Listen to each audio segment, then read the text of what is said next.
Neste terceiro e último bloco da nossa quarta videoaula, veremos um pouco da obra e da vida de Antônio Martins, terceiro poeta da abolição. Então, Antônio Dias Martins Júnior nasceu em 16 de junho de 1852, em Fortaleza, onde também faleceu em 31 de março de 1895. Então, como vocês veem aí, ele morreu muito jovem, com apenas 43 anos de idade. Como jornalista, colaborou nos Ensaios Literários e no Lírio, eram dois jornais da época. Em 1875, redigiu o periódico A Brisa, com Joaquim de Souza e Lino da Encarnação. Em 1876, com Joaquim de Souza e Rodopiano Padilha, redigiu o jornal Mocidade. No periódico Libertador, foi figura destacada da campanha abolicionista. Chegou ao Senado Federal, onde ganhou fama de grande orador. Participou do Clube Literário.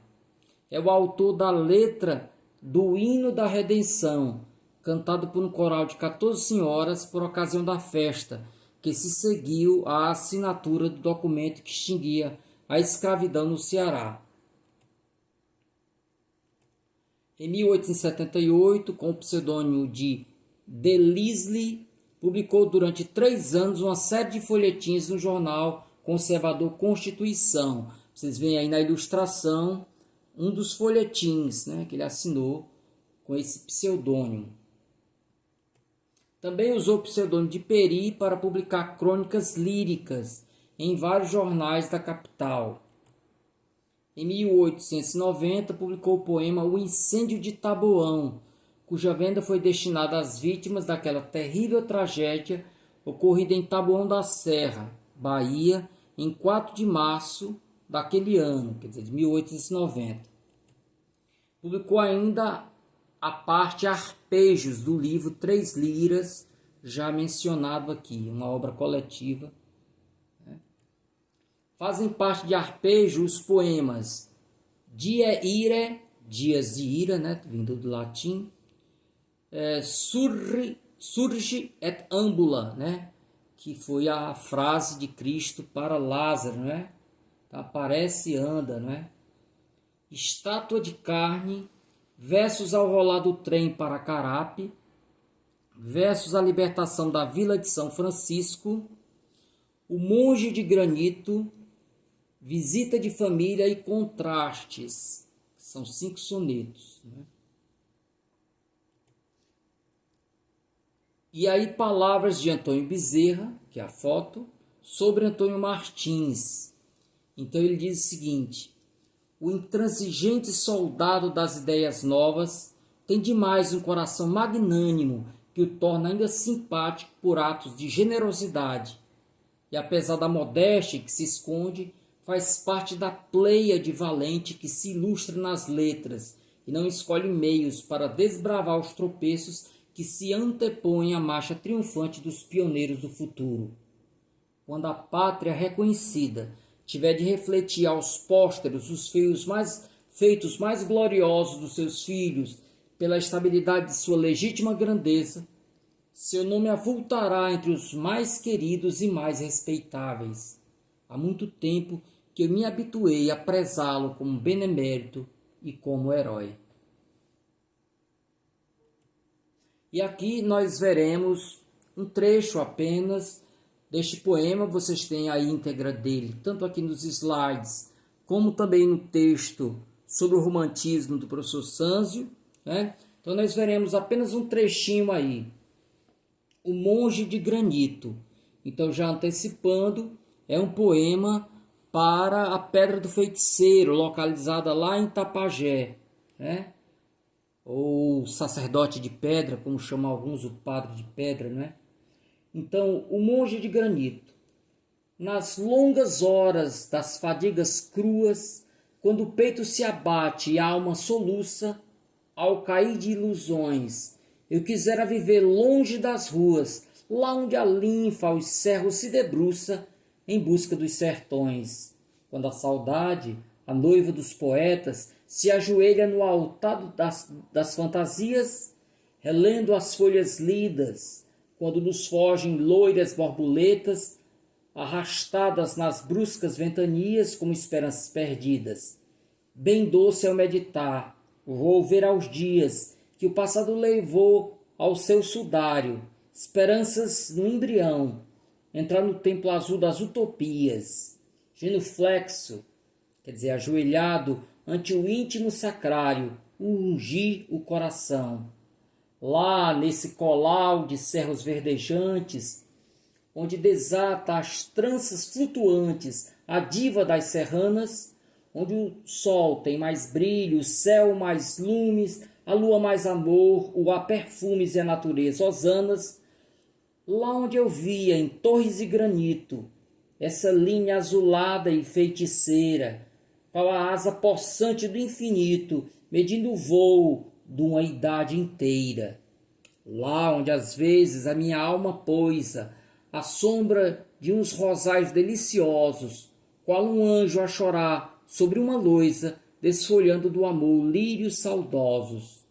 Onde a magia enleva o pensamento, exausto de adejar ao tédio em meio, e o espírito se esvai no firmamento, alva gota de luz no mar, no seio. Foi lá. Foi através destas montanhas que se abroquelam nuas no espaço, onde a natura tem proles tamanhas conchegadas no ubérrimo regaço. Foi lá que viu, estátua de colossos, como Ló, condenado eternamente, orando sem cessar. Passaram séculos sobre os rijos ossos, mas ele, sempre o Argos, no ocidente, tem fixo o seu olhar. Era da tarde, ao fim, que o vi de perto, já das brumas da noite, o vulto incerto, um gigante de pé. Depois, à luz do dia, contemplei-o. Fui mais perto, mesmo em leio, infinito galé. Como ele é majestoso! Vi passarem com os séculos gerações a se abismarem na tumba das idades.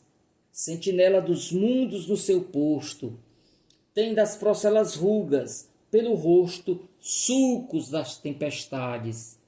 Fez-se monge. Preferiu à cela escura o ambiente sagrado da natura, entre os muros azuis da cordilheira. E aí, num paraíso aos céus abertos, constitui-se um marco no deserto, âncora da fé na crença derradeira. Quem sabe a sua lenda, altos mistérios? Dorme com as gerações, nos tredos cemitérios, a história desse herói. Sondar quem pode a alma gigantesca dessa estátua sem luz, múmia dantesca, que o templo não destrói. O povo aponta o respeitoso e altivo, como a estátua fatal de um redivivo. Do dilúvio? Talvez. Da arca de Noé cair a nado, até que um dia aportou extenuado dos cerros no convés. Foragido dos mares, da esperança, tanto lutou, que teve na bonança o seu último alento. Hirtos os membros, cansados, sem conforto, ascendeu ao Calvário antes do horto, no hercúleo passamento. Tem de Encélados membros de granito, rolou lá das ameias do infinito, no dorso dos destroços, caiu de pé, que a raça dos gigantes se equilibra nos músculos dos atlantes, nos ombros dos colossos. Ei-lo orando eternamente, olha fito ao sol poente como na esperança final, qual prometeu desterrado, para o ocidente voltado, olha o monge colossal. Do cerro aos rudes fraguedos, colado aos amplos rochedos, pôs-se o destino a galé, e a névoa desce os penedos. Tomba um turíbulo dos dedos, faz-lhe as oblações da fé. Quando as nevadas matinas se banham nas alvoradas, vão-lhe as cândidas neblinas pelos músculos trepadas, banhar-lhe os lábios adustos de orvalhos que chora à noite. beijai-lhe os dedos robustos antes que o sol lhes açoite.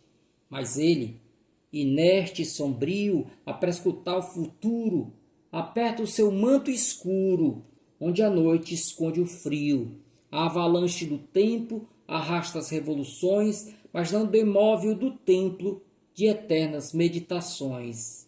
Nasce o dia e as serranias se tocam de rubras cores. São acordes, melodias da natureza os louvores. Deus se amplia nos perfumes, nos precipícios, na luz, na vida, no amor, nos lumes, na poesia e na cruz. Nas prateadas cascatas, na flor, na abelha do val, no murmúrio das matas, tudo esplende festival. Tudo, risos, harmonias, mas lá, sobre as penedias, reza o monge colossal. Então, alguns comentários. Este é o poema mais conhecido de Antônio Martins. Embora não seja abolicionista, né, o poema não fala sobre a abolição, né, mas sobre lá a Pedra do Feiticeiro, o poema é dedicado aos libertadores do município de São Francisco de Uruburetama, né, que hoje é simplesmente chamada de Itapajé, era o antigo nome de Itapajé. São Francisco, no início era Vila de São Francisco de Uruburetama, e virou Itapajé por conta da pedra. Então o poema retrata a célebre Pedra do Feiticeiro, rochedo localizado na referida cidade. Então aqui nós temos a ilustração, né? A ilustração da Pedra do Feiticeiro, o padre, né? O padre ajoelhado, aqui bem à direita, não é? Nessa rochedo, né? Que se alteia aí, né? À direita, tá? Então nós vemos aí a figura de um padre, e alguns antigos viam como um pajé. Então Ita, pedra, pajé, feiticeiro, em Tupi-Guarani. Talvez para amenizar a extensão do poema, o autor utiliza-se de diferentes métodos, né? Então nós temos alguns versos com 10 sílabas poéticas, outros com 6 sílabas poéticas, né? E estrofes, ele usa cestilha, quadras e outros tipos de estrofe. Todavia observam-se aqui e ali problemas métricos, ocorrendo versos ora com 11, ora com 12 sílabas. Há no poema várias alusões mitológicas, né? Mostrando aí o grande conhecimento de Antônio Martins. Então, Santos de Azevedo cita essas referências que aparecem no poema, né? Eu destaquei aí duas, Argos e Atlas, né? Argos, esse monstro com 100 olhos, e Atlas aí que foi condenado a ficar eternamente suspendendo a terra, né? Então, palavras de Santos de Azevedo. Antônio Martins revela certa erudição. Além das alusões às figuras bíblicas, Ló, o homem que se transformou em estátua, né? Na verdade foi a mulher de Ló.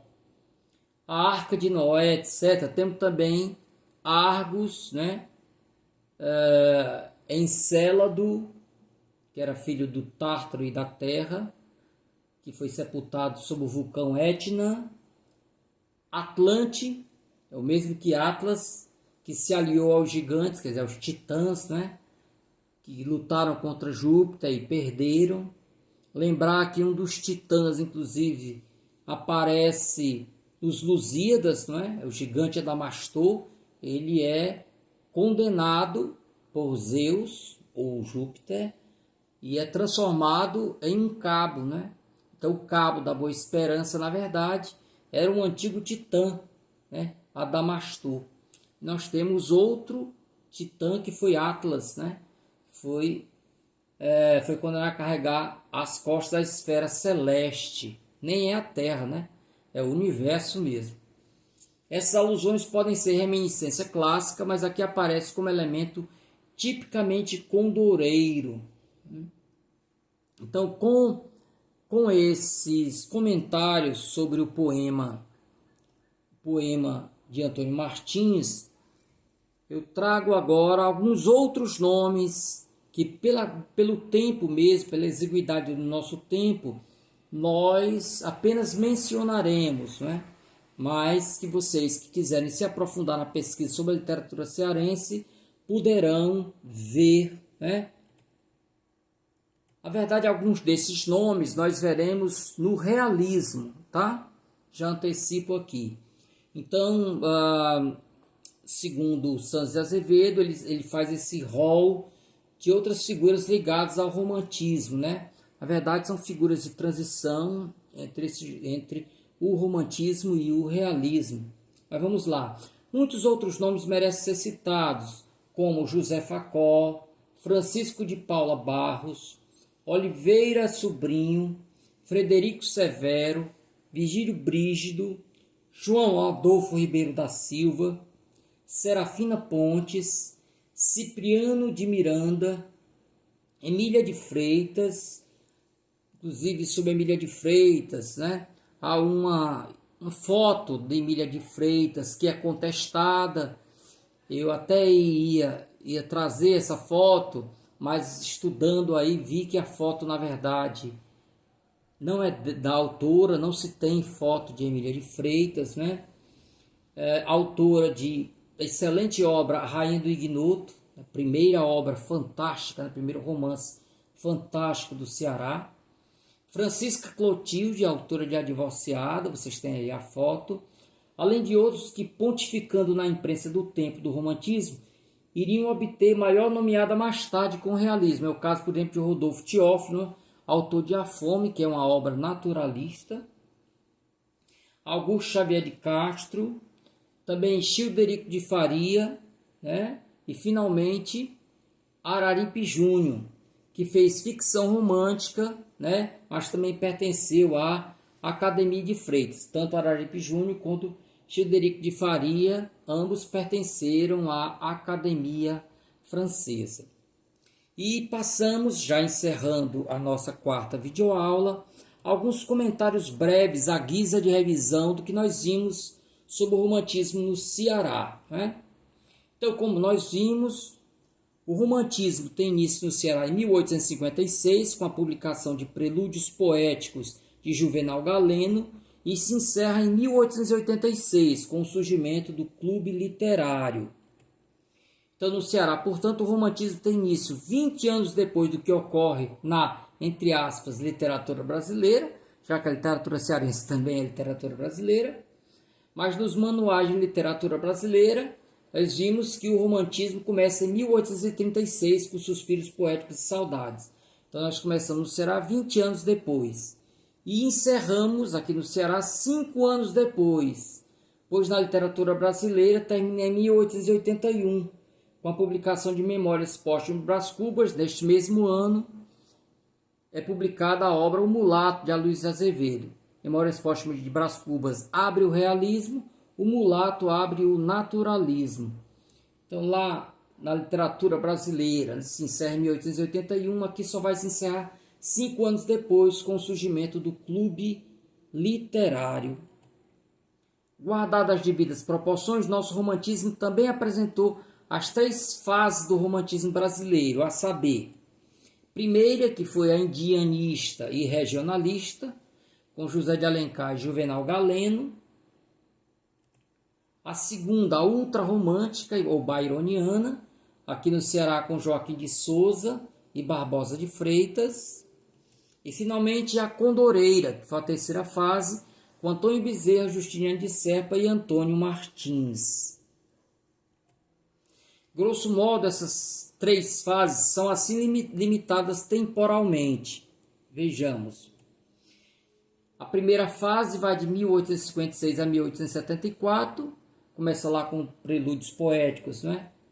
E vai se encerrar com os poemas de Joaquim de Souza nos Ensaios Literários, em 1874, dando início ao byronismo.